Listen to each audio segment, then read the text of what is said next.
Hola, buenas tardes a quienes están aquí de manera presencial y a quienes están acompañándonos de manera virtual. Les doy la bienvenida como moderadora de esta mesa. Mi nombre es María Marta Gijena, de la Universidad Nacional de las Artes, a la consulta pública CRESMA 5 del eje 5, como saben ustedes, desafíos de la investigación científica, tecnológica y de la innovación para América Latina y el Caribe.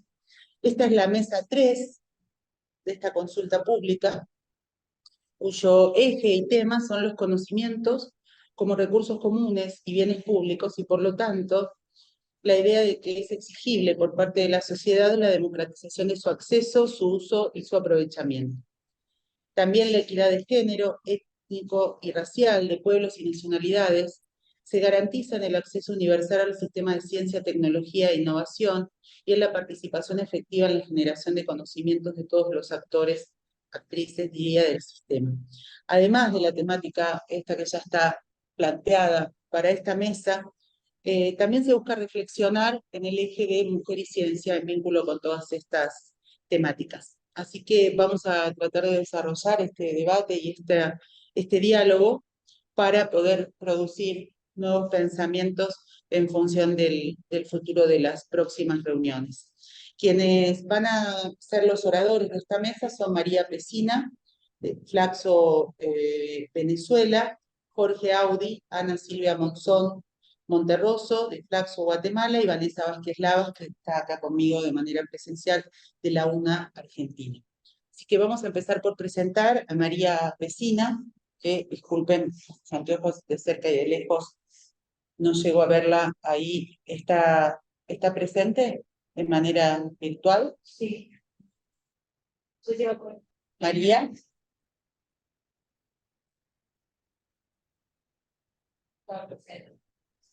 Sí, si podés, María, comunicarte o decirnos si estás presente. Si no, podemos empezar, seguir en el orden en que tenemos, empezar por Jorge Audi y ver cuando María pueda sumarse. Me parece entonces, Jorge, hola, Sí, ¿cómo estás? puede Buenas ser. tardes. Buenas tardes. Bienvenido. Jorge Audi, yo voy a presentarte con los datos que tengo acá, que nos has enviado, pero también te invito a que si querés de alguna manera también decir algo más acerca de tu persona, lo puedas hacer. Jorge Audi es superintendente de Innovación y Desarrollo de la Universidad Pontificia Católica del Río Grande do Sul y de Tecnopuc. Sí, Jorge, te escuchamos. Muy bien, muchas gracias. Un gusto estar en este panel. Yo soy también uno de los 4 coordinadores del GT5 de este evento, de este encuentro, desde acá de Brasil. No pude estar presencialmente con ustedes en Buenos Aires, en Argentina, una lástima. Bueno, me toca hablar de la primera parte de esta temática que tenemos sobre la cuestión de los conocimientos como recursos comunes y bienes públicos. O sea, lo que exige por parte de la sociedad la democratización de su acceso, uso y aprovechamiento. Me voy a concentrar. Jorge, discúlpame que te interrumpa, pero tal vez podrás acomodar de alguna manera tu micrófono. Se escucha con mucho ruido detrás, eco, Yo y creo nos que debe ser porque cuesta. está una lluvia muy fuerte acá y Ok, no sé si está mejor no, ahora. ¿se llega a entender? Sí, sí, Sí. perdón la interrupción, Jorge, si querés empezar de nuevo, pero bueno, es la tecnología, ¿viste? No, la verdad que está una lluvia muy Gracias. fuerte, no tengo cómo sacar el ruido de la lluvia acá de afuera. Ahí estamos bien, gracias. Bueno, entonces voy a hablar un poco sobre la cuestión. En verdad, lo que hablamos acá es de esta, ya tuvimos esta temática, me acuerdo en Cartagena, 2008, cuando la CRES era una preparatoria para la Conferencia Mundial de 2009, allá en París, en UNESCO, ya se tocó en esta temática, y después de nuevo en Córdoba, y el año pasado, en la Conferencia Mundial de Educación Superior, que fue este año de UNESCO, fue en Barcelona. Yo he estado ahí. También uno de los paneles allá trató de esta cuestión del paradigma commons, com a questão da ciência aberta e todas as consequências que porque isso sim é uma mudança de paradigma muito importante no contexto que vivimos, desde se vemos a evolução da missão da universidade, desde o ciclo 11, quando empieza o que podemos chamar de la primeira missão de la enseñanza, depois da segunda missão, aí por el ciclo 19, principalmente Alemanha, Inglaterra, la investigação, e depois da Segunda Guerra Mundial, o ciclo passado, o ciclo 20, a questão da inovação e da transferência do conhecimento. En el marco desta questão da extensão e depois da inovação, temos muito forte esta temática del impacto de la universidad en las acciones que desarrolla en la comunidad o en la sociedad donde está inserido. Eso tiene una dimensión social, del impacto social, efectivamente, pero tiene también una dimensión económica cuando la transferencia se da hacia las empresas, los proyectos de I+D con empresas y así por adelante. En este contexto, la cuestión de la propiedad intelectual asume un rol muy, muy importante. Hoy por la mañana, en el panel, uno de los paneles de la mañana, hablábamos sobre eso, ¿no? René, que é um de mis colegas da coordenação do GT5, abordava essa temática, onde hoje mais del 85% do valor que é añadido no mundo, nas transações, são ativos intangíveis, ou seja, não vivimos mais, vivimos na época cada vez menos física, do ponto de vista de los negócios e de los produtos. As grandes empresas que dominam o mundo hoje são empresas de tecnologia e lidam com temáticas totalmente intangíveis, desde Google, Face, Apple, Microsoft, and so on. Mesmo as empresas, as grandes empresas de tecnologia chinas, como Tencent, Huawei e Alibaba, também. Isso traz, então, no marco da terceira missão, do impacto da universidade junto à sociedade, a questão relacionada à propriedade intelectual. E a propriedade intelectual é uma construção, é uma categoria de posse, de domínio privado, que inclui as criações que dominam o mundo hoje, do mundo intangível que vivimos hoje, das pessoas, das empresas. E isso abrange, incluso, está no mesmo domínio a questão de los trabajos artísticos, como en la música, la literatura, las descubiertas, invenciones, frases, símbolos, dibujos, todo esto puede ser protegido y mucho se usa esta cuestión. O sea, como un aspecto legal, la propiedad intelectual engloba varios tipos, o sea, hay de varios tipos, o sea, esa protección puede ser de un producto, pero también puede ser de un proceso envolvendo conhecimento, técnicas, todo isso tem algum valor. Hasta aí não que haja algum problema, é uma característica do mundo que vivimos. A questão empieza a quedar mais complexa quando o funding para financiar a ciência e a investigação que genera estes produtos que são patenteados, que são registrados, vem do sector público. Em Latinoamérica, por exemplo, o principal financiador de la ciência e de la tecnologia é o setor público. Em meu país, em Brasil, 2/3 do financiamento de ciência e de tecnologia vem do governo. Ou seja, vem de los impuestos, vem de las personas. E por isso há que se reflexionar sobre a questão hasta que ponto está correto em um contexto. E aí me vou reportar de novo a la CRES de 2008, quando Ana Lúcia Gazola era a presidente de IESALC, a perspectiva que tanto trabalhamos aqui em Latinoamérica de que o conhecimento é um direito humano fundamental, ou seja, é um direito coletivo de los pueblos, é um bem público, não? A educação superior, o conhecimento é um bem público e social, ou seja, neste sentido, e se añadimos que os recursos para desenvolver este conhecimento vêm de fontes públicas de las pessoas, há que realmente repensar esse modelo, e neste contexto surge a ideia, né, a perspectiva da ciência aberta, o paradigma commons, nesse sentido, não?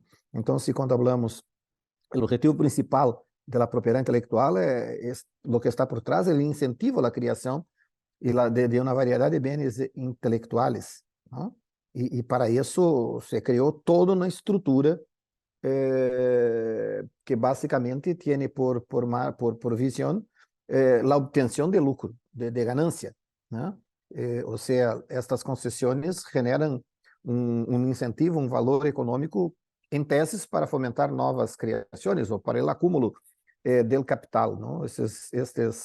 Esta perspectiva quizás sea el momento de empezarmos a trabajar. Me acuerdo, en 2008, se empezó, como dije, el año pasado en la conferencia de Barcelona, la conferencia mundial, se volvió a trabajar en este aspecto. Y eso afecta toda una nueva, como vamos a decir, una economía, una nueva forma de trabajo, porque el trabajo sigue existiendo, lo que hay cada vez menos es el empleo tradicional que estábamos acostumbrados, ¿no? En mi país, soy un joven cuando sale de la universidad, muchos de ellos, en muchas áreas, la perspectiva es desarrollar una startup, una pequeña empresa, o sea, y seguir adelante o sea, hay mucho trabajo y cada vez menos empleos, ¿no?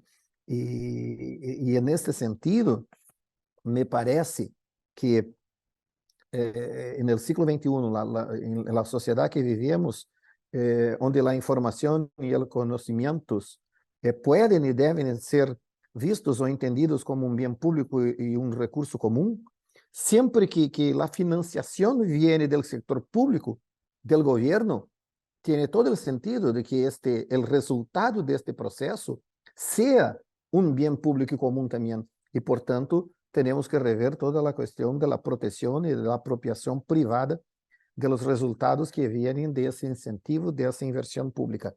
En países como del hemisferio norte, muchos, onde cuando vemos la cuestión de innovación de nuevos productos generados y vemos allá que 2/3, al contrario que acá, de la inversión en innovación, en ciencia, tecnología e innovación, viene de las empresas privadas, bueno, ellos están investiendo, puede ser que tiene sentido que la apropiación del resultado esté ahí también. Por otro lado, hay los impuestos y todo eso para equilibrar el proceso. Pero en países donde más de la mitad, más de 2/3, más que 3/4 de las inversiones para ciencia, tecnología e innovación se hacen en las universidades públicas, se hace en las universidades estatales, el principio, o sea, no tiene sentido, la misma lógica, ¿no? No tiene sentido esta lógica. Por ejemplo, en Brasil, y creo que en Latinoamérica en general, considerando que el gobierno, o sea, el Estado, ¿no?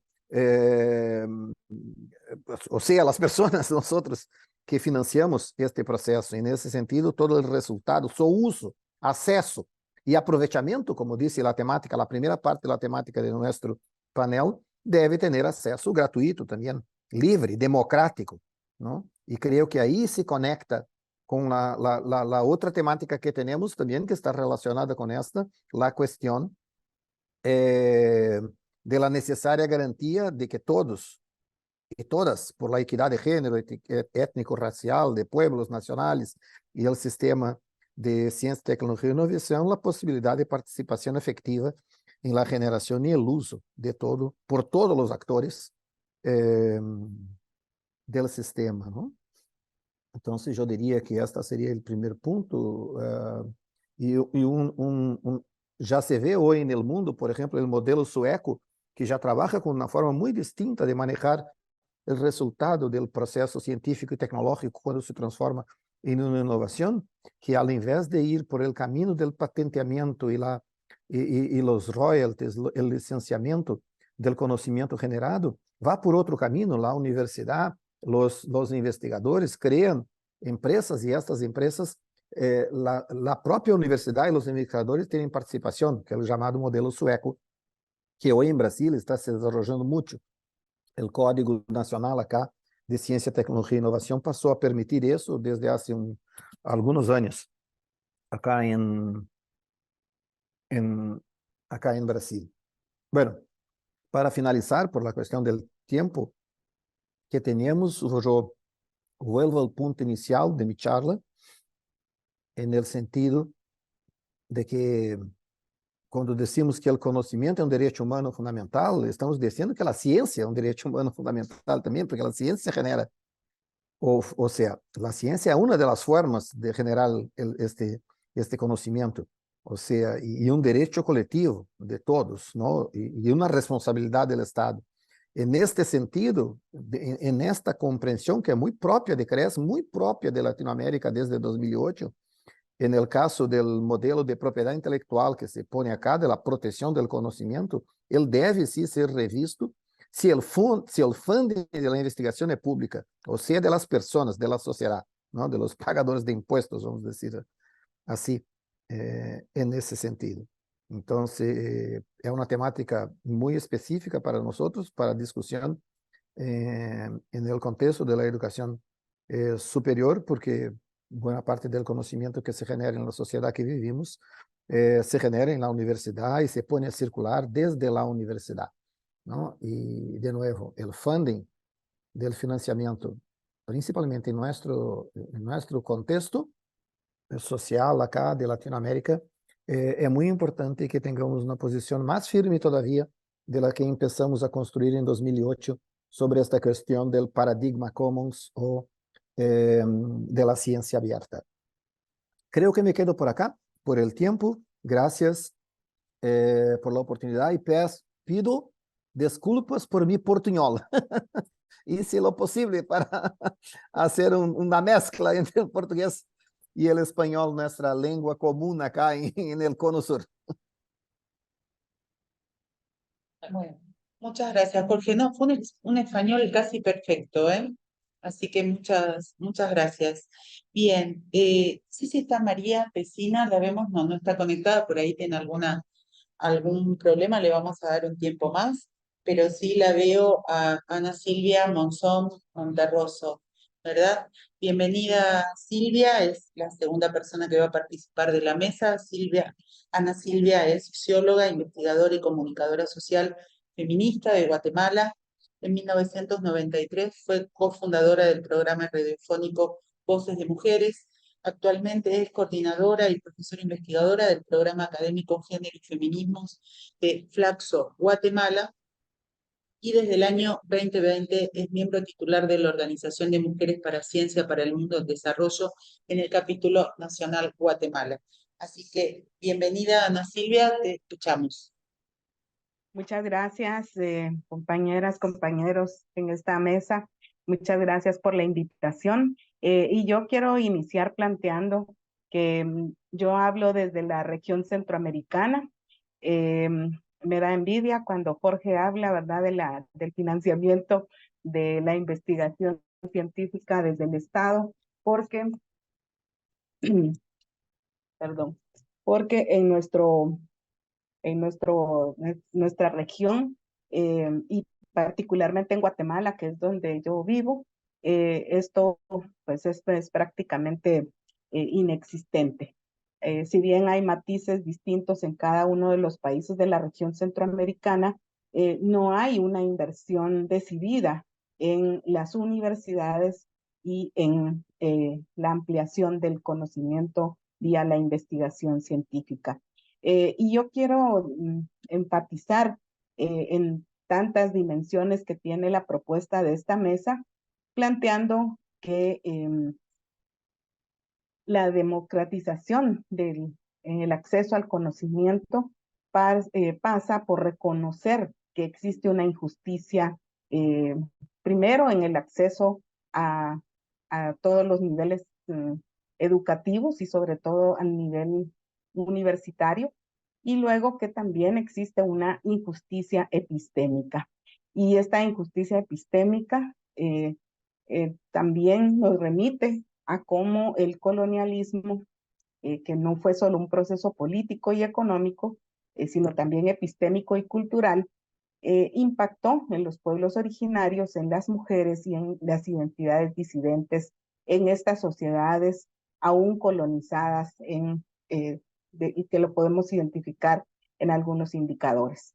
Persisten formas de dominación y de opresión derivadas de ese legado colonial en el ámbito educativo y del conocimiento, y por eso es importante reconocer las estructuras de poder y las prácticas, tanto que colocan barreras para el acceso al conocimiento, como ya dentro del ámbito universitario, académico, prácticas epistémicas que siguen influyendo para que esa producción de conocimiento siga perpetuando y profundizando las desigualdades, la exclusión y la injusticia epistémica. Y esto se hace a través de una visión universal de la historia que se asocia a la idea de progreso, a partir de la cual se van construyendo las clasificaciones y jerarquizaciones de los pueblos, continentes, de las personas, de las narrativas y de las experiencias históricas. También se naturaliza en las relaciones sociales esta forma de relación de lo liberal y ahora neoliberal capitalista, como que no existen otras formas de organización social. También se establece una superioridad de los saberes que se producen en este ámbito de la ciencia y se desconocen y no se valorizan otros saberes. De manera que entonces nos perdemos la enorme riqueza de los pueblos indígenas, de los pueblos originarios en el ámbito de la academia o hay un extractivismo, como decía al inicio, sin reconocer la autoría de los pueblos originarios y de las mujeres.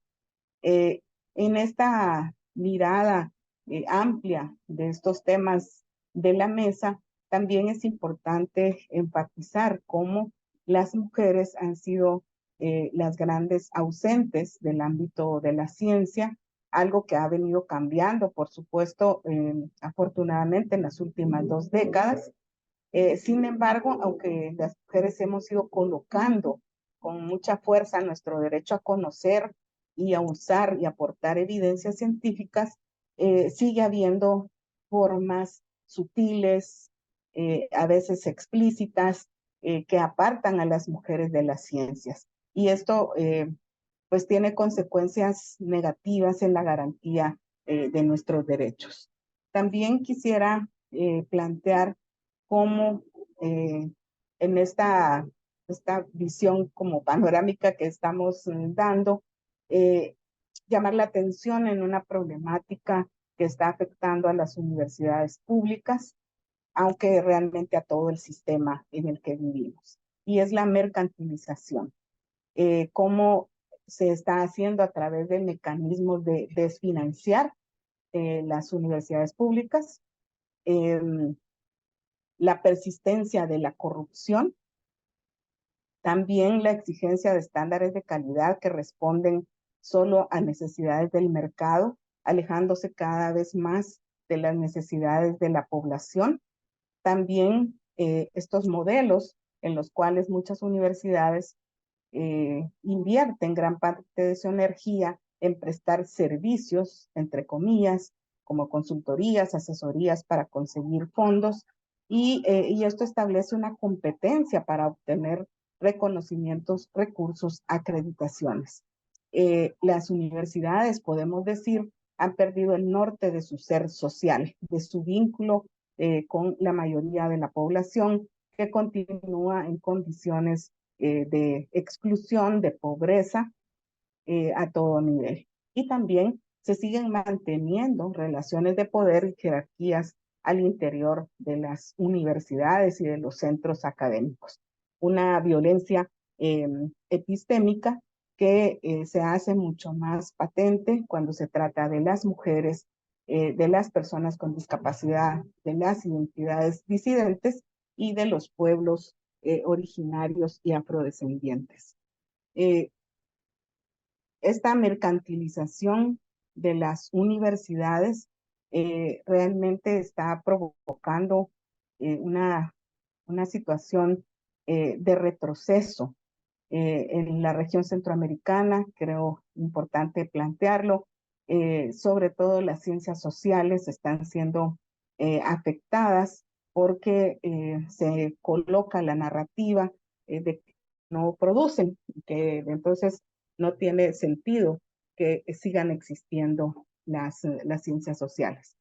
Y en esta mirada de las universidades, plantear también cómo vía la estandarización y criterios de evaluación excluyentes, que también son neocoloniales y patriarcales, pues se va jerarquizando a las universidades, se va cuestionando, estigmatizando y colocando esta idea de la excelencia, que por supuesto, por lo menos en el caso de la región centroamericana, se asocia con las universidades privadas. Si eres de una universidad pública, pues no, tu calidad no es excelente. Y esto, por supuesto, se traduce en universidades estatales que están siendo corporativizadas, que van perdiendo espacio social de incidencia, como es el caso lamentable de nuestra universidad estatal en Guatemala, que solamente tenemos una y que ha sido usurpada por fuerzas políticas francamente de derecha, con una persona que usurpa el cargo de la rectoría. Y esto pues tiene un impacto a nivel ético, a nivel político, a nivel económico, académico, perdón, y a nivel financiero también. Y para ir cerrando, no sé cuánto tiempo tengo, me dices. 10 minutos más. Ah, tengo 10 minutos más, bueno, yo estaba corriendo. Sí, gracias. Es una costumbre que estamos así, siempre parece que hay menos tiempo, pero estamos súper bien. Muy bien, entonces quisiera plantear, ¿verdad?, cómo ante esta crisis múltiple que ya mencionaba a nivel ético, político, académico, financiero de las universidades, sobre todo estatales, pues se vienen demandando transformaciones que sean profundas, que despatriarcalicen, que desracialicen, que deslocalicen los ámbitos a donde se puede tener acceso al conocimiento, porque también hay es una jerarquización en términos territoriales. Hay pueblos que no tienen acceso geográfico al conocimiento. Eso de alguna manera se ha ido cerrando con las nuevas plataformas como esta, por ejemplo, pero no podemos obviar que también está generando otras brechas digitales porque el acceso a medios como Internet y a plataformas como el Zoom, pues tampoco es de acceso universal. Pero ante esta situación de injusticia epistémica, de exclusión, de falta de acceso al ámbito académico, es importante plantear que sigue habiendo una resistencia desde las mujeres, desde los pueblos originarios, que permanentemente están desafiando esa opresión que caracteriza a nuestras sociedades. Y vienen demandando no solo el acceso, sino la justicia epistémica para asegurar que todas las voces, que todas las perspectivas tengan las oportunidades de contribuir, de ser valoradas en tanto saberes, en tanto conocimientos, en la producción y validación de estos recursos que son un derecho humano. Cuando se promueve la diversidad, la inclusión y la igualdad en el ámbito del saber, nos enriquecemos todos y todas. Estas luchas van más allá de demandar el reconocimiento de la humanidad del otro o de la otra, porque finalmente esta idea de humanidad es hasta cierto punto cuestionable. Porque es una idea universal que sigue sin reconocer que al momento en el que vivimos hay unos más humanos que otros y esto es en función de estas relaciones de poder. ¿Cómo enfrentar entonces esta situación de exclusión, de inequidad, de injusticia epistémica? Pues desentrañando, visibilizando, caracterizando esos entramados de poder que siguen sosteniendo estas prácticas en la academia.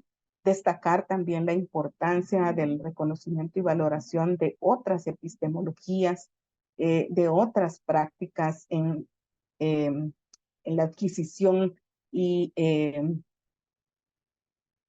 la forma como transmitimos los saberes, discutir estos desafíos y tensiones que surgen cuando tratamos de articular lo social, lo científico, lo político, porque no podemos obviar que el conocimiento es poder. Y es importantísimo seguir reflexionando sobre cómo podemos por un lado denunciar, pero por el otro lado promover otro tipo de relaciones dentro de la academia.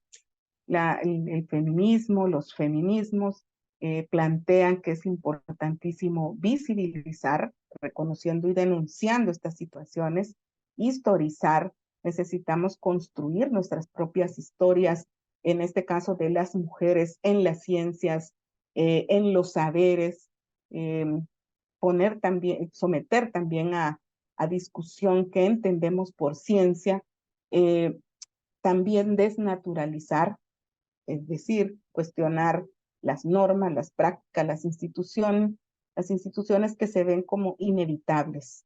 Pues no, todo lo que se construye desde las humanas y los humanos se puede cambiar. Desacralizar, cuestionando también las prácticas, creencias y jerarquías religiosas que siguen muy presentes en la sociedad y en la academia. Eso no lo podemos obviar. Despatriarcalizar, por supuesto, eliminando la discriminación y los roles y estereotipos de género.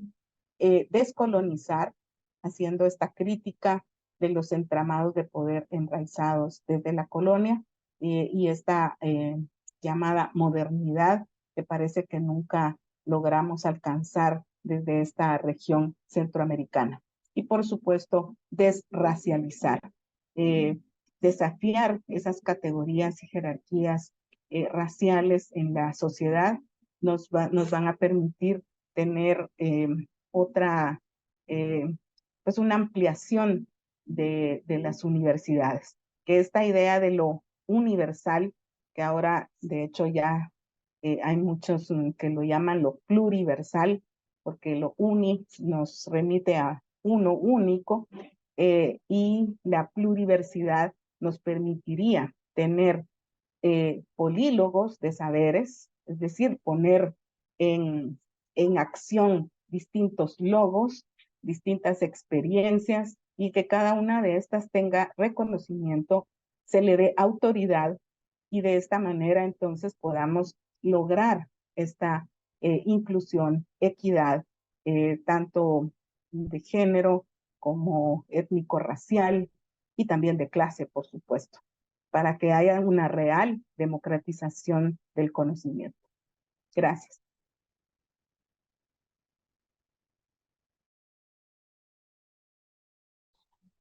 Ahí te escucho. Ahí me escuchas. Gracias, Ana Silvia.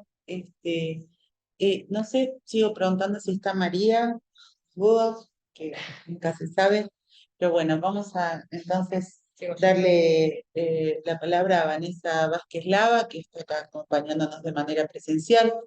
Vanessa es socióloga y doctora en Ciencias Sociales por la Universidad Nacional de Buenos Aires, profesora titular de la Universidad Nacional de las Artes, investigadora independiente del Consejo Nacional de Investigaciones Científicas y Tecnológicas, CONICET. Ha dado clases de grado y posgrado en diferentes universidades como la de Buenos Aires, la Nacional de San Martín, Comahue, y las Baleares en España y en la Universidad de Oriente, Cuba.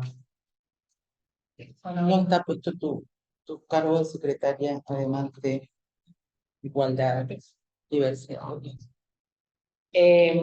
Bueno, gracias, María Marta. En mi caso, es la primera vez que participo en este conversatorio de la CRES, así que he escuchado los debates anteriores, así que agradecida por la invitación, y particularmente estoy terminando una investigación que creo que puede llegar a aportar, habiendo escuchado lo que Peirano, como el ministro Filmus, bueno, se dijo en la mesa inaugural de esta combinación de los saberes, lo que también quienes me antecedieron plantearon la democratización de los saberes y de saberes no estrictamente académicos, no estrictamente cientificistas, y poder abrir un poco el panorama, el abanico en esa construcción de conocimiento, que es una demanda que nosotras venimos identificando desde los feminismos, una demanda que se pide que las universidades y la academia tomen. Yo voy a mostrar algunos avances sobre dos cuestiones que se plantean en esta mesa, en este eje, que tiene que ver con, por un lado, digamos, la accesibilidad, el acceso al campo científico. Como solo tengo datos de... Mira, me está encandilando un poquitito la luz. No sé si pueden ver. Ah, y pueden ver el PowerPoint. Ah, ahí está. Bueno. Les decía que voy frente al problema del acceso a la producción de conocimiento, voy a mostrar algunos datos, por eso traje un PowerPoint, y luego voy a plantear los problemas, los desafíos pendientes, y un poco ahí compartirles el avance de la investigación. Uy, ¿todo bien?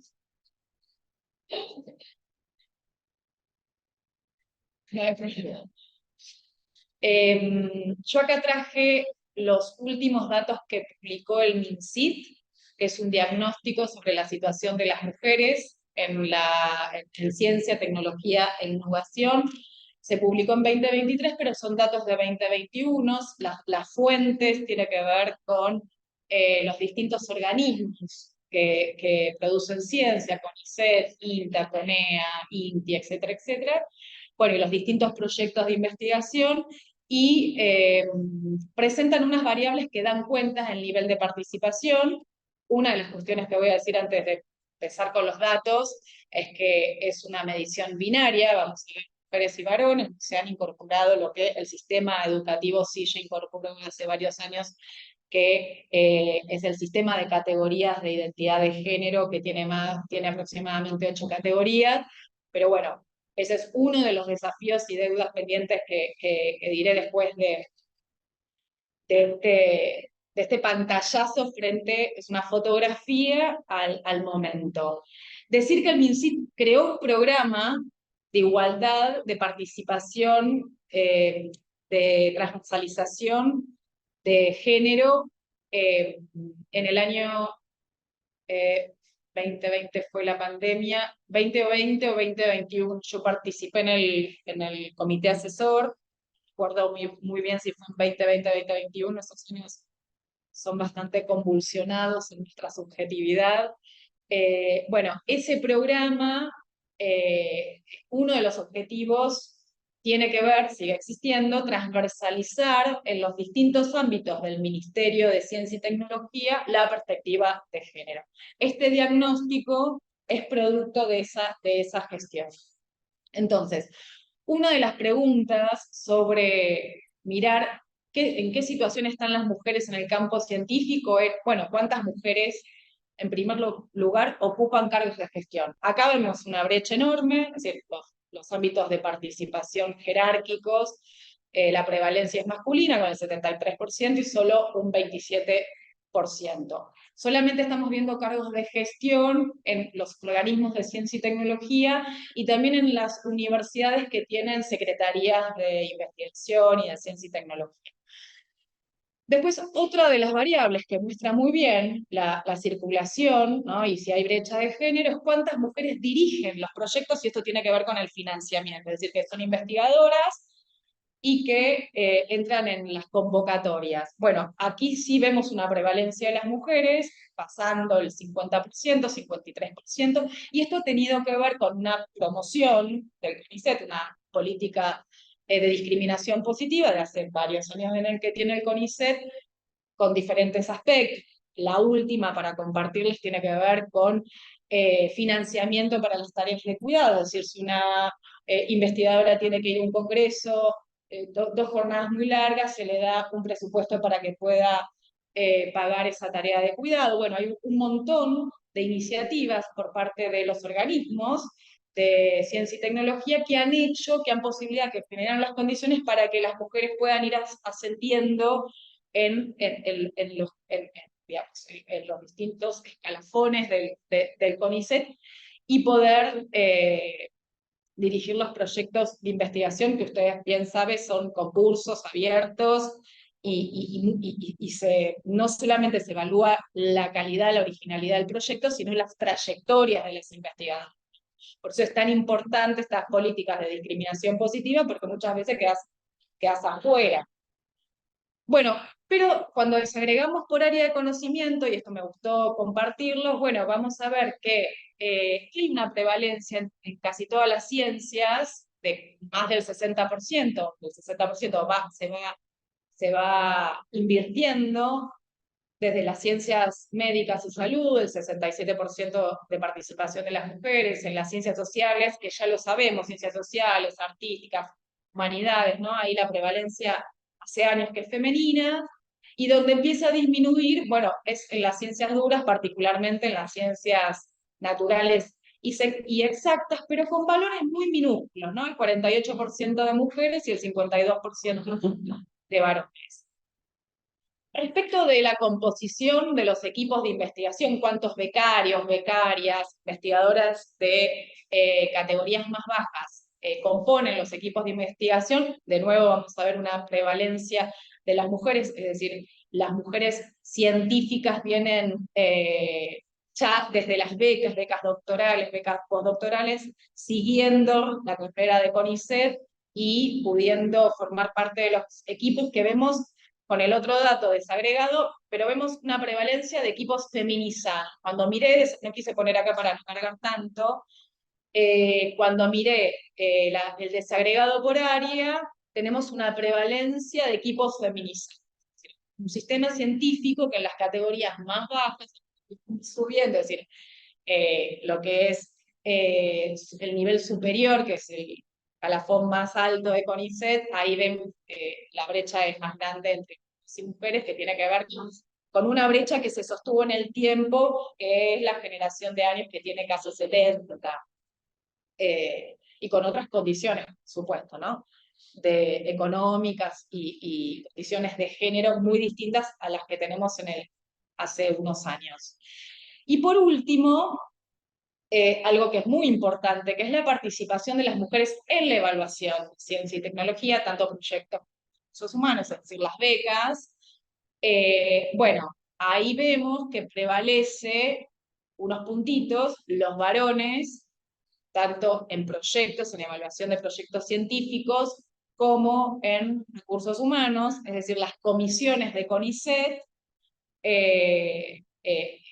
digamos, tienen más participación los varones. Las hipótesis que podemos mencionar tienen que ver con estas cuestiones que también son jornadas largas de trabajo y a veces es bastante incompatible con las tareas de cuidado, o lo multifacético que nos hemos convertido los investigadores para, como dijo el ministro en el acto inaugural, que los salarios de los investigadores quedó muy atrás, entonces lo multifacético que nos hemos tenido que compartir. Bueno, esta es una fotografía que para mí es importante mostrar porque sé que la comparto con un montón de colegas de distintos países latinoamericanos, Argentina, desde el Ministerio de Ciencia y Tecnología y desde las distintas agencias de financiamiento en investigación, promovieron mucho poder equiparar la equidad de género, la participación, tanto en becas, en proyectos y también en los esquemas de evaluación, que están muy masculinizados, que bueno, entiendo que nos ubica en un lugar donde hemos avanzado de manera importante. Ahora bien, respecto de los desafíos en investigación, teniendo este piso, algo la compañera que habló anteriormente planteaba, ¿no? Tenemos instituciones decimonónicas, instituciones herméticas, instituciones que se han construido con normativa androcéntrica, bueno, un montón de aspectos de las instituciones que la teoría feminista desde hace más de 200 años produjo, ha visibilizado, ha dado cuenta de que los espacios académicos no son tan permeables, que se necesita una política pública, como hemos visto, pero si bien el acceso está medianamente garantizado, donde vemos, salvo el acceso de las identidades sexogenéricas, que eso yo quería marcarlo, porque en el sistema científico todavía está bastante sesgado. Donde hoy vemos el problema es en la producción de conocimiento, que es algo que se marcó en el panel inaugural, que también lo dijeron quienes me antecedieron, que tiene que ver con la combinación de los conocimientos y romper con unas estructuras vinculadas con un positivismo que está dentro, vivito y coleando, que no hay que descartar, pero que hay que ponerlo en diálogo con otras formas de producir sentido que vemos que en nuestra investigación, ahora les voy a contar un poquito, pero lo vemos a lo largo de, bueno, cómo se abrió el debate en la pluralidad de los conocimientos con los conocimientos que produjo los estudios feministas de mujeres, género, queers, también los estudios culturales, los estudios subalternos, bueno, las artes mismas. Es decir, hay una pluralidad de conocimientos que todavía están en los márgenes y no terminan de entrar cuando, por ejemplo, se tiene que validar, cuando, por ejemplo, se tiene que evaluar un proyecto, no terminan de entrar dentro de la posibilidad de un proceso de investigación. Entonces ahí detectamos todavía problemas estructurales en el campo científico, en las universidades y en el campo científico, donde determinadas maneras de producir conocimiento y también otras formas epistemológicas que también van con la producción de conocimiento, es decir, ¿cómo validamos ese conocimiento?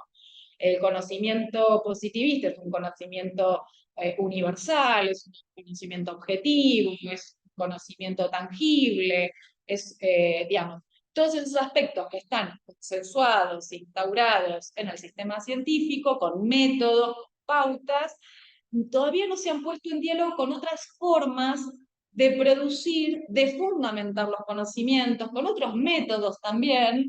El otro día que tuve reunión con mi equipo de tesistas, una chica que viene de danza, contó que hay una metodología desde el baile, una metodología de investigación desde el baile. Me pareció súper interesante, voy a ir a indagar sobre eso. Bueno, todas estas que no son nuevas para quienes nos estamos acercando, nos parecen novedosas, pero no son nuevas y que están, que fluyen, que se empiezan a producir. Bueno, todo eso hay que sistematizarlo y hay que ver la manera en que puede entrar dentro de esa producción de conocimiento dentro de la comunidad académica, con todas esas líneas de las que hablábamos antes, ¿no? Que se puedan financiar proyectos, becas, etcétera, etcétera.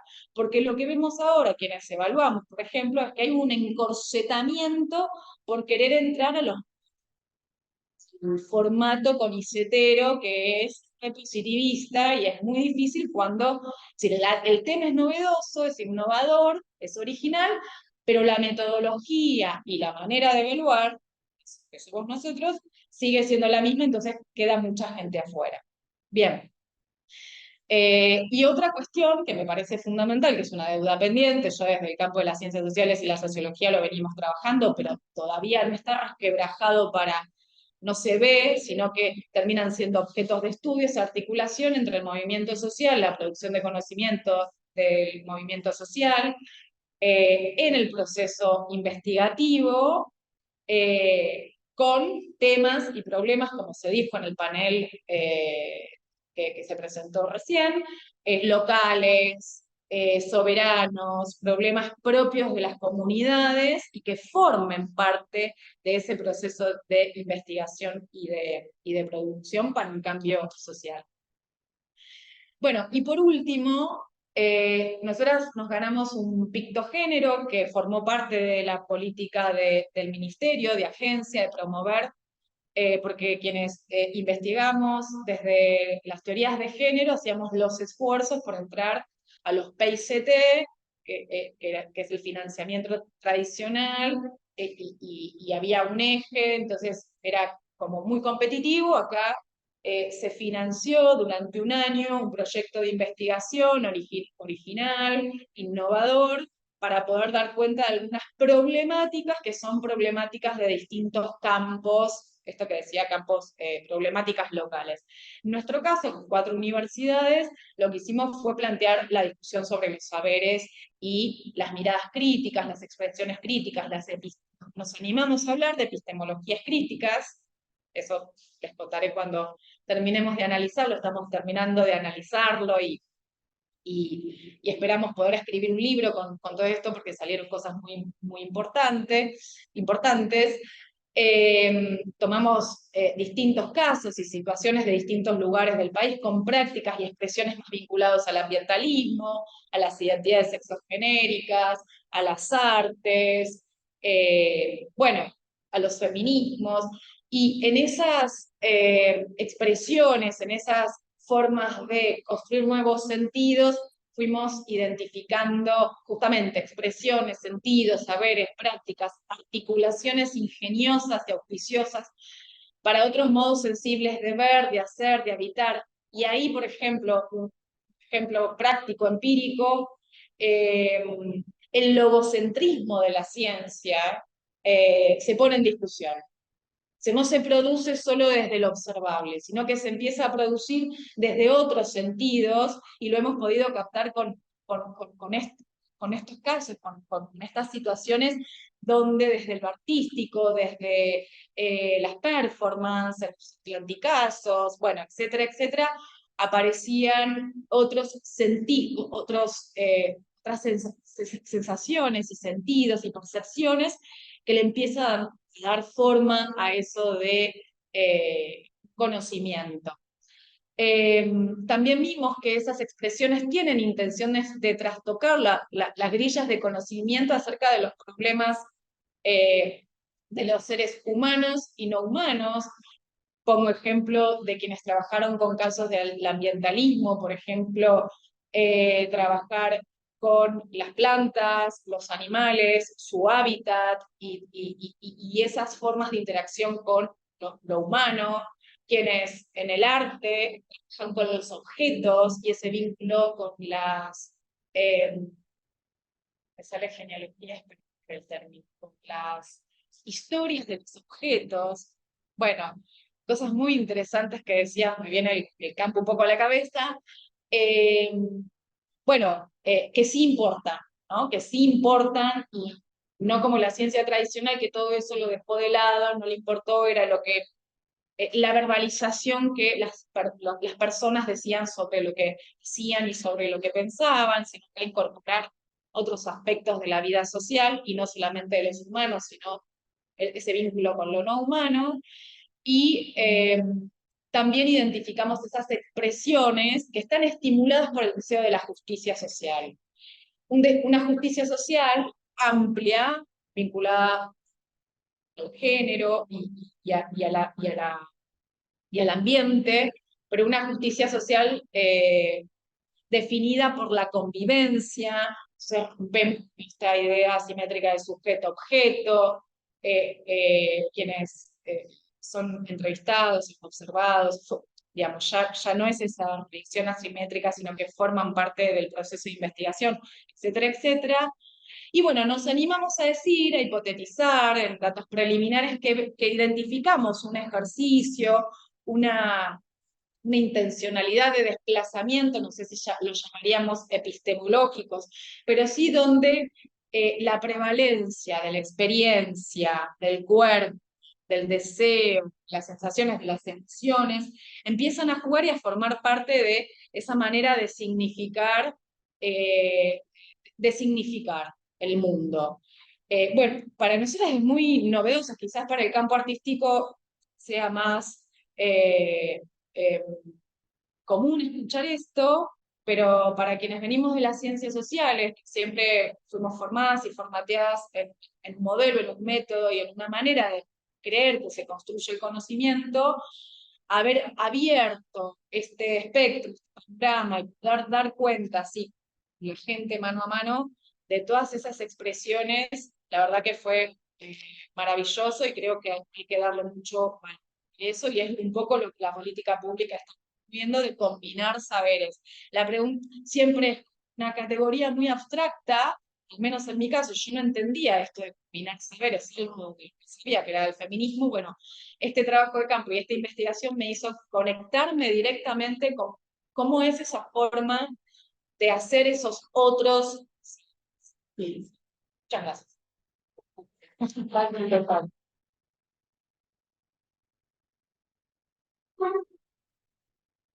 Bueno, se ha detenido. Ah, no creo, porque no se comparte pantalla. Bueno, aquí estamos.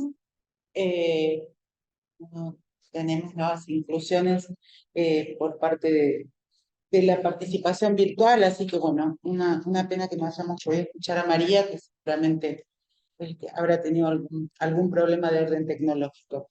Bueno, habiendo escuchado a Jorge, a Ana y a Vanessa, ahora pasaríamos a una instancia en la que las invito a hacer comentarios o preguntas que quieran hacer, si alguien tiene tanto quienes estamos acá en lo presencial como quienes estén ahí en la pantalla. ¿Alguien? O los propios, digamos, oradores que les parezca que quieran hacer algún comentario sobre la participación de sus colegas, etcétera. ¿Puedo leer? Ana Silvia, ahí sí. Sí, gracias. Bueno, yo antes de que ya estaba dejando aquí mi mensaje porque debo retirarme. Con esto del cambio de horario se me complicó, pero yo quiero agradecer muchísimo el espacio, la oportunidad. Son temas que personalmente me apasionan, me preocupan, porque pues ese es el ámbito en el que he estado ya varias décadas y sí es preocupante el deterioro de los espacios académicos y universitarios. Y bueno, yo creo que lo que tanto Jorge como la compañera que recién expuso nos colocan, ¿verdad? Estamos como en la misma sintonía, estamos con preocupaciones similares, con particularidades, por supuesto, ¿verdad? Reitero, como en el caso de Centroamérica, tenemos desde los casos en los cuales en Nicaragua se cerró totalmente la carrera de sociología, cerraron una universidad hace un par de meses, le cambiaron el nombre, la orientación y todo, y dejaron a más de 5,000 estudiantes pues, de un día para otro en la calle. Esas situaciones, o la nuestra en Guatemala, con un rector usurpador, que no tiene la calidad ni la legitimidad, y una Costa Rica, digamos, que históricamente había sido muy, había tenido mucho desarrollo en las universidades, pues también enfrentando la precarización vía el desfinanciamiento del Estado que la quiere colocar en esta dinámica neoliberal. Esas son las situaciones que estamos viviendo y creo que es importantísimo en espacios como este, van a seguir denunciando y claro, enfrentando esos otros desafíos, como decía Jorge, del modelo sueco, que para nosotros eso sería un sueño, digamos, u otras situaciones. Pero bueno, así es nuestra realidad dinámica, dialéctica, y nos enfrentamos pues a estos desafíos del siglo XXI. Les dejo un abrazo y espero conocer, como decía acá, las reflexiones finales de esta consulta pública. Que estén muy bien. Muchas gracias. Muchas gracias. Jorge, querías decirnos algo. Solo No decir se a ella gasten que todos, espere que para las preguntas también, ¿eh? No, solo un comentario que tendremos también la oportunidad en la última conferencia preparatoria antes de la conferencia acá en Brasil en marzo, que será en Cuba en la primera semana de febrero. Será una oportunidad también presencial de nos encontrarmos, porque Ajá. ahí cerraremos estas temáticas, los 11 ejes que forman lo que estamos discutiendo hoy y mañana. Muy bien, gracias. Vuelvo a preguntar si hay algún comentario o pregunta. Yo tengo algunas, no sé si preguntas, pero algo que me parece que hilvanó. En el eje planteado desde el comienzo estaba el planteo de la democratización, ¿no? Y digamos, y pensaba que había aparecido esa, digo, será mi formación es en danza y en letras será una formación profesional, pero pensaba, aparece la democracia en términos de un sustantivo como algo que está ahí, que no damos muchas veces por sentado, y de repente cuando nuestra compañera de Guatemala nos cuenta lo que puede no ser, esta actualidad es una pregunta también para nosotros en Argentina acerca de lo que puede ser, ¿no? Y pensaba, bueno, esa idea de una democracia como un sustantivo que es abarcador, que es casi como un paraguas que decimos, esto está, pero pensaba en que se activó durante la conversación, y creo que estaba también en el planteo inicial, una idea relacionada con el término democracia en el sentido de un verbo como acción, ¿no? ¿Qué significa democratizar? Es poner ese sustantivo en acción. Y después el Estado, de lo democratizado, ¿no? Lo que está o no, digamos, de alguna manera bañado por esa instancia, de lo democrático como instancia colectiva, como instancia, digamos, entendiendo básicamente la democracia en relación con dos cuestiones que son lo colectivo, la equidad, que también está en esa cuestión, y que lo democratizado está vinculado a un sistema educativo, a una acción de políticas públicas. Pero pensaba que lo que estábamos escuchando, por lo menos a mí me parecía que había dos niveles de esa democratización. Una es la del modo en el que el conocimiento se vuelca en esa instancia de evolución, de equidad, de que si hay políticas que asumen el desarrollo de ese conocimiento, debe haber políticas también y una expectativa lógica de la sociedad de que ese conocimiento vuelva hacia ellos. Pero también hay una pregunta sobre la democratización dentro del ámbito mismo del conocimiento.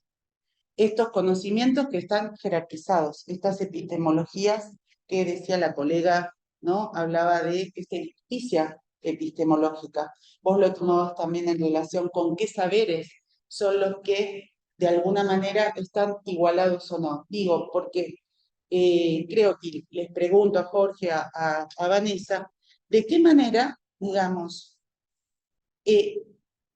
podemos preguntarnos que la democratización, ¿no?, de los conocimientos que se vuelven válidos tiene que ser primordial y primera frente a la democratización después de ese conocimiento que vuelve a la sociedad?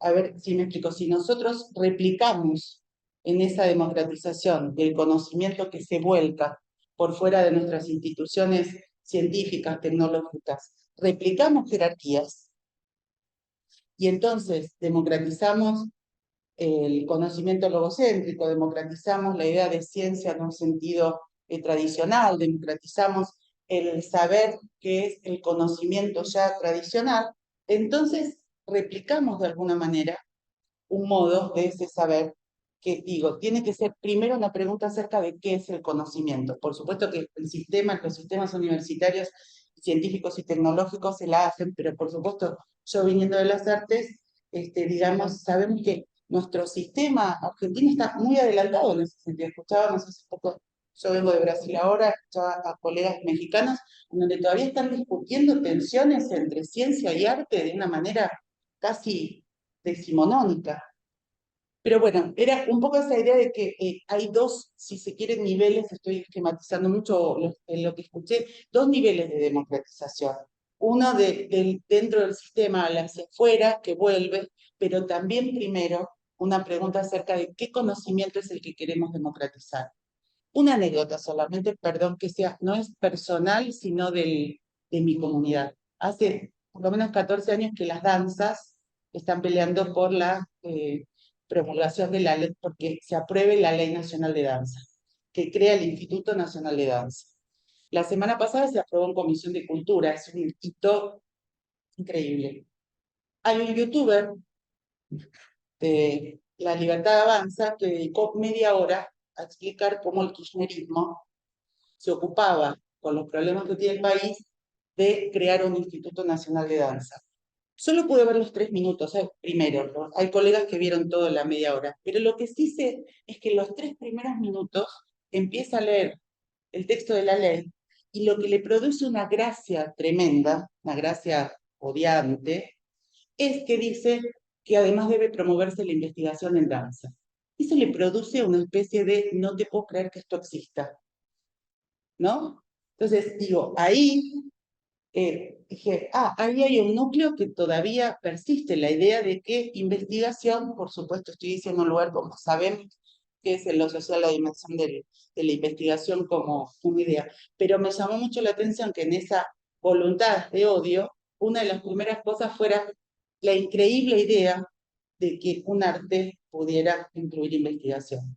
Entonces, hay un trabajo, me parece, de democratización del conocimiento y de preguntas de qué desjerarquizaciones hacemos también de los conocimientos para que se democraticen, ¿no? Y para no reproducir jerarquizaciones epistemológicas, nos parece. Ciencias sociales son lo mismo y en el debate, la vicepresidenta, la candidata a vicepresidenta de ese espacio político también despistó los papers, los artículos de algunos colegas por los temas que se investigaba, que está dentro del paraguas de los estudios culturales. Entonces obviamente se investigan canciones, se investigan bailes, se investigan, bueno, distintas cuestiones.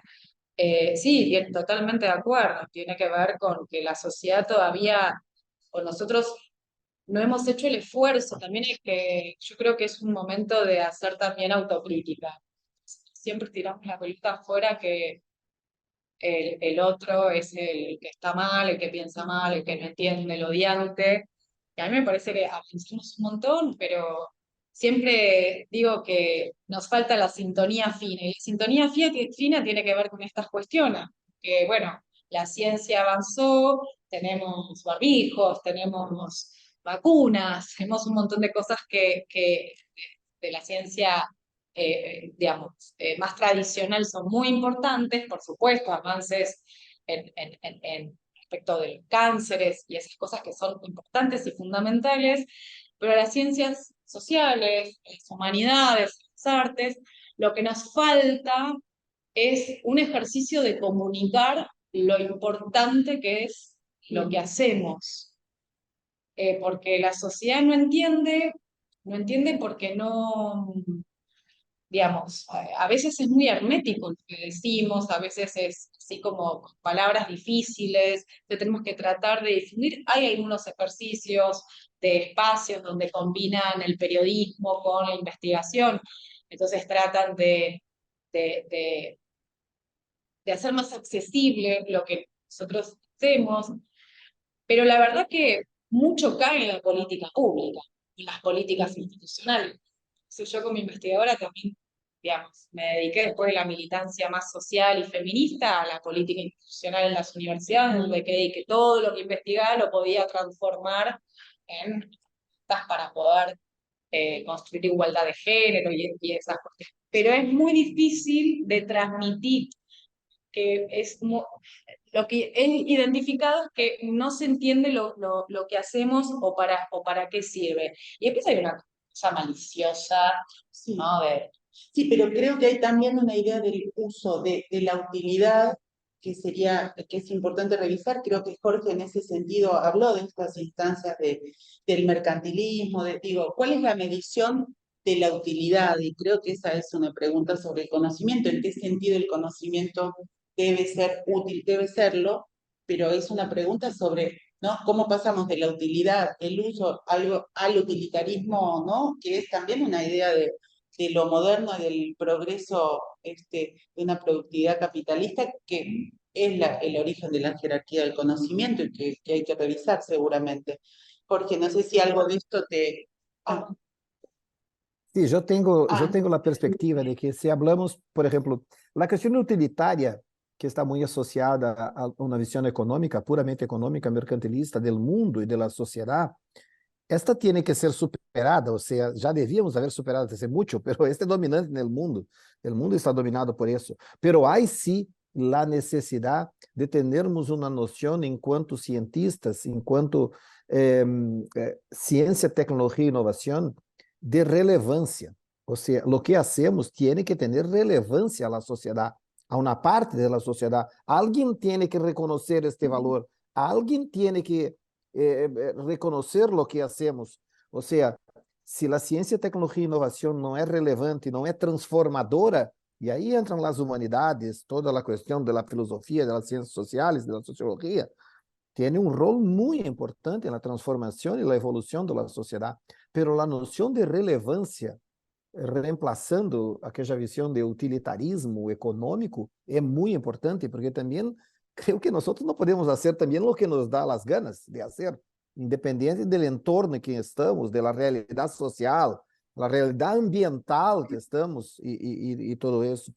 E a mim me gostou muito o que falou agora, do que foi falado agora, porque há uma coisa, por lo menos acá em Brasil, não sei como isto está em toda Latinoamérica, pero para nós científicos, muitas vezes parece que a parte da comunicação científica, comunicar à sociedade o que hacemos, parece que não é parte de nosso trabalho. Ou seja, nós hacemos o trabalho e alguma coisa invisível vai fazer com que a sociedade entenda lo que hacemos. Eu creio que não. Eu creio que é parte, sim, de las atribuições de um investigador, de um professor, incluso, sea investigador, sea professor, sea um profissional da área de educação, a comunicação científica, ou seja, a interação com a sociedade, falar de lo que hacemos, por que hacemos, como. Claro, não é difícil falar de la vacuna e salvando vidas, pero a ciência é muito mais que isso, não? Essa é uma situação limítrofe que queda muito clara, pero há muitas coisas muito mais sutiles. O exemplo da dança, por exemplo. Se nós não falamos, não explicamos o que hacemos, não mostramos aqui a expectativa, qual a relevância de lo que hacemos, quem vai fazer isso? Ou seja, as pessoas vão despertar por la manhã e, que importante isso que hacen isso. Não, é parte de nosso trabalho, tem que ser parte de nosso trabalho, o que eu chamaria assim de comunicação científica, ou seja, a comunicação hacia a sociedade de lo que hacemos. Gracias. gracias, Jorge. Querías, hay un mensaje. Renato Domino dice que en especial las incubadoras, empresas de las universidades de Nigeria, pero es una No está escuchando, ¿eh? No se escucha, no se escucha Jorge, nada Me online. parece que no está tu... Hay, es que igual sale todo ahí. Pero igual me gusta mucho. sí, pero no están escuchando lo que estamos diciendo, dice. Jorge no nos escucha a nosotros, puede ser. Se la cambió con la canción. Ah, debe estar mal la internet. Sí. Podemos mandarle un mensaje que sea para que... Es que está en el chat igual. Está. Ya está. Es creciente el número de investigadores en los estudios sobre ciencia y tecnología y sociedad latinoamericanos que contestan la narrativa todavía hegemónica sobre su pertinencia. Ojalá esa crítica aparezca en este verso. ¿No se escucha en el canal presencial? No. Bueno. Y el otro comentario era, en metodología de investigación, luego comenta Ana Julia González, en metodología de investigación en artes visuales de la Juan Giovanni, hay un semillero extraordinario de jóvenes estudiantes comprometidos con gran parte de los temas abordados en esta conferencia y el espíritu de la ley. Nos empujan como docentes a cuestionarnos y reflexionar al respecto a lo heredado y lo Bien. Jorge creo que no está escuchando. Debe tener un problema de comunicación. No sé si tienen algún otro comentario, pregunta, intercambio para hacer. Bien, bueno, creo que fue muy interesante lo que plantearon las tres colegas. Ahora que muchas gracias por escuchar, por participar, y acá tomaremos nota para tener los insumos para seguir trabajando en el horizonte de los años siguientes. Así que gracias Jorge, gracias Vanessa y a todos quienes están presenciales y allá. Muchas gracias.